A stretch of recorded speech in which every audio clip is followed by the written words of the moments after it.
حي على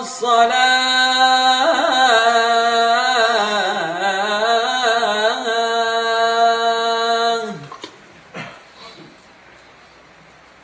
حي على الصلاة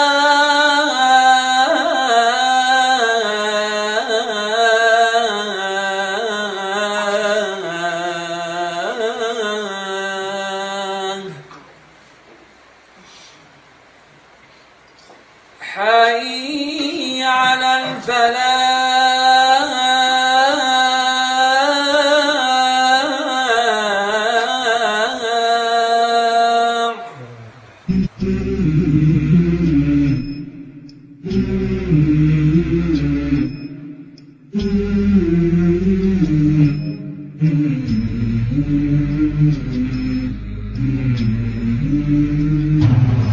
رب إني لك عدت من سراب فيه تهت وعلى وجهي شظايا ندم فيه انتهيت وكهوف من خطايا تحتها نار وصمت فإذا أبكي أراها أدمعا مما بكيت هي نفسي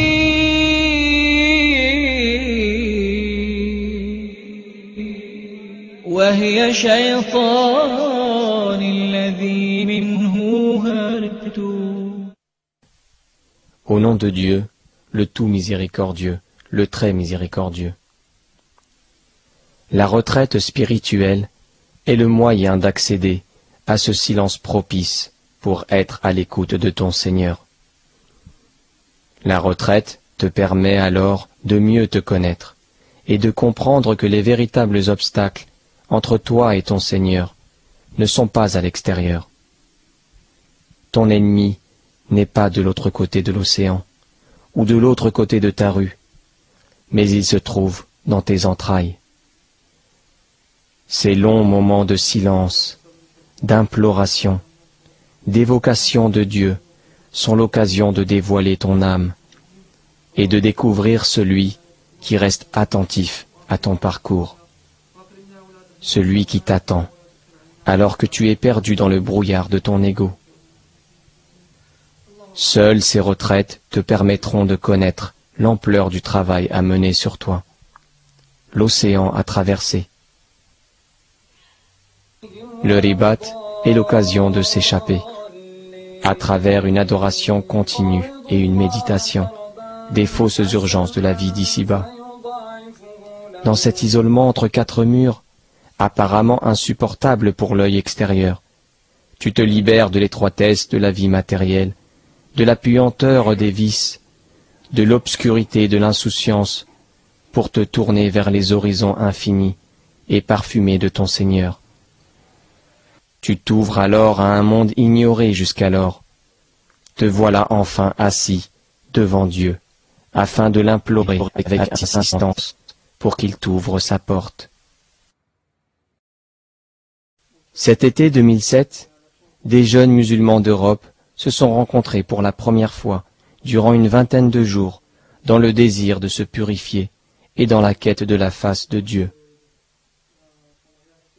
Le pilier central autour duquel gravitait le programme était le Coran, parole de Dieu. Le prophète, sallallahu alayhi wa sallam, nous dit qu'il est le festin de Dieu, auquel il faut participer de tout son être.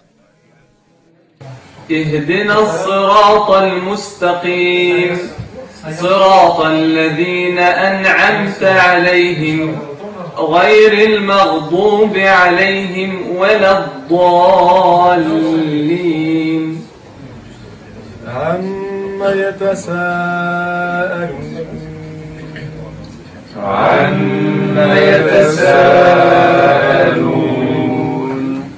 النبأ العظيم. À la fin, faut pas que c'est un arrêt brutal. الفا ميقاتا. الله عز وجل على هذا التيسير وعلى هذا الانفيرونمون، هذا المحيط اللي تعاون على القرآن، تعاون على ذكر الله، تعاون على مذاكرة القرآن على المؤمنين في هذه الصحبة وهذه الجماعة تيلحوا علينا باش نحفظوا القرآن ونتذكروه ونقربوا منه. فالحمد لله كان لزمنا هذا الرباط مع إتمام السلكة الأولى.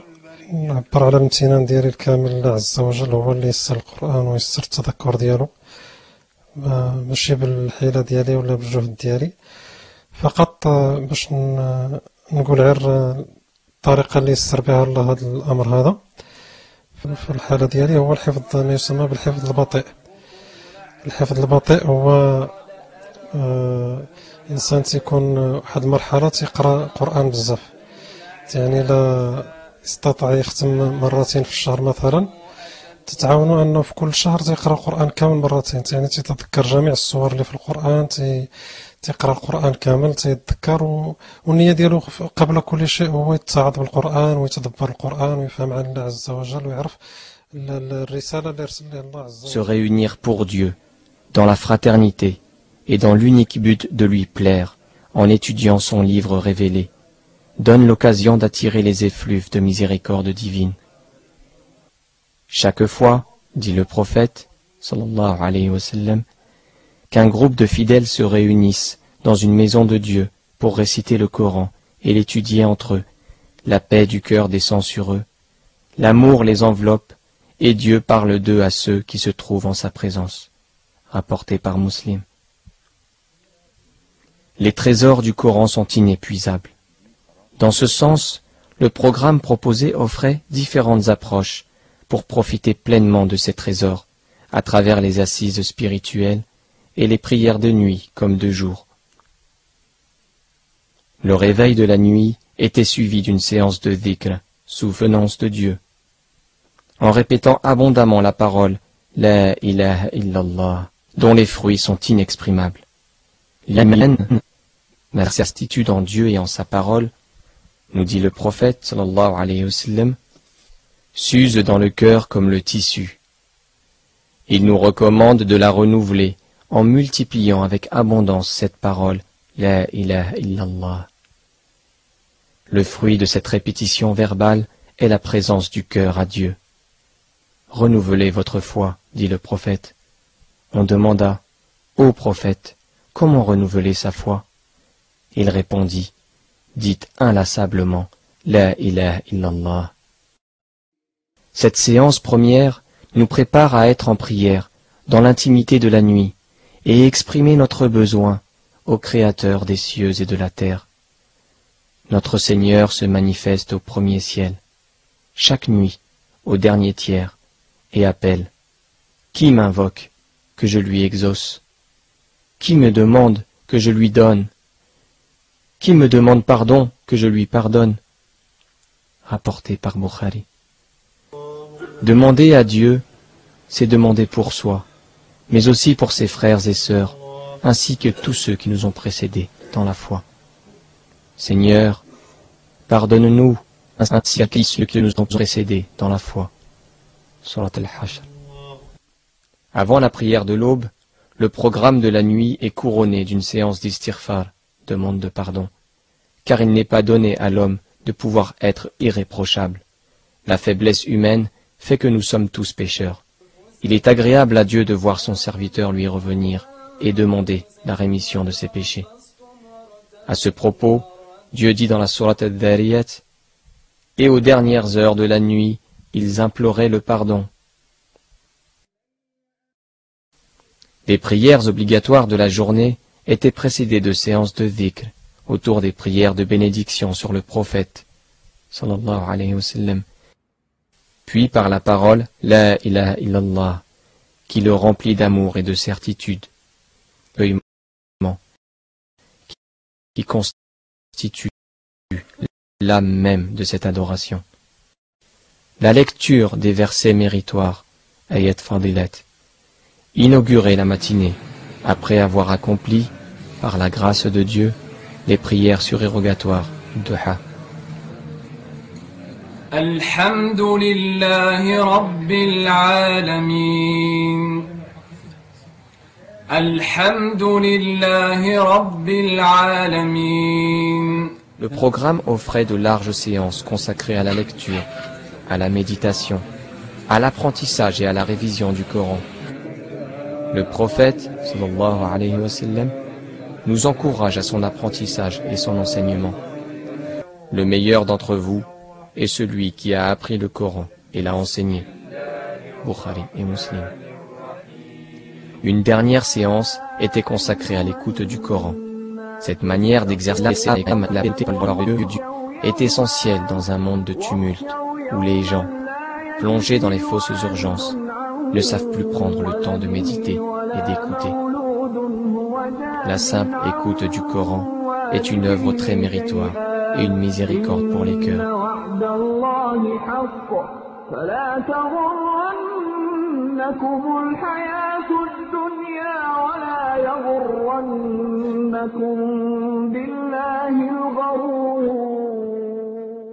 أنت مولانا فانصرنا على القوم الكافرين الله. Ce ribat nous a permis d'accomplir les prières à l'heure en groupe, d'apprendre le Coran et d'apprendre la science à travers des conférences et des assises de science. Dans ce cadre fraternel, nous nous encouragions, à travers ce programme, à réduire au maximum les moments d'insouciance et d'échanges futiles, afin d'installer une atmosphère de quiétude, as-sakina, qui favorise l'épanouissement de la foi. Le jeûne, partie intégrante de la retraite spirituelle, reste l'état le plus propice à la méditation et à la présence à Dieu, al-dhikr. Le jeûne permet à l'âme d'être plus légère pour s'élever spirituellement.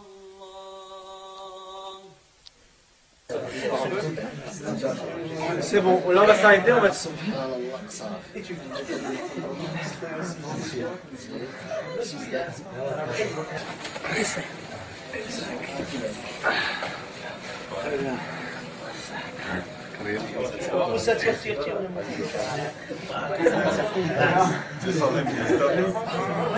اللهم صل على سيدنا محمد النبي من وازواج امهات المؤمنين وذرياته وآل البيت كما صليت على سيدنا ابراهيم في العالمين انك حميد. Le terme de ribat trouve son origine dans la parole de Dieu et les dires du prophète sallallahu alayhi wa sallam. Ô vous qui portez la foi, soyez endurants, incitez-vous à l'endurance et rabitu. Faites preuve de ribat. Surat la famille d'Imran, verset 200. Le sens premier qui peut être attribué au terme ribat est le combat contre l'injustice ou encore défendre les frontières contre un ennemi. Le prophète nous donne une signification pour ce terme dans le hadith authentique rapporté par l'imam Malik, Muslim, Tirmidhi et Nasa'i. Voulez-vous que je vous indique ce qui absout les péchés et qui élève en degrés? On répondit, certes oui, ô messager de Dieu. Accomplir les ablutions dans des conditions contraignantes, multiplier les pas jusqu'à la mosquée et attendre d'une prière à l'autre à la mosquée. Tel est le ribat, tel est le ribat, tel est le ribat. Rester en retraite à la mosquée en dehors du mois de Ramadan était une pratique courante des compagnons, à l'image d'Abu Huraira et des générations suivantes d'hommes pieux tels que Hassan al-Basri, Abu Hamid al-Ghazali, Abd al-Qadir al-Jilani, que Dieu les agrée tous. Le dhikr abondant et le recueillement caractérisent la vie lumineuse des prophètes et des pieux, à l'exemple de notre mère Marie. Chaque fois que celui-ci, Zacharie, entrait auprès d'elle dans le sanctuaire, il trouvait près d'elle de la nourriture. Il dit, « Ô Marie, d'où te vient cette nourriture ?» Elle dit, « Cela me vient de Dieu. Il donne certes la nourriture à qui il veut sans compter. » La famille d'Imran, verset 37. Ces rencontres viennent pour faire revivre une pratique du prophète, sallallahu alayhi wa sallam, et des hommes pieux, et voir naître un nouveau souffle spirituel dans un contexte matérialiste. Il s'agit de se couper de nos habitudes un instant de notre vie et consacrer tout notre être à l'invoquer. C'est venir frapper à sa porte et lui demander avec insistance de nous pardonner, de nous guider, de nous placer dans sa proximité. c'est aspirer à être parmi les vertueux, en compagnie du prophète, sallallahu alayhi wa sallam, et contempler la face de Dieu, la vie dernière.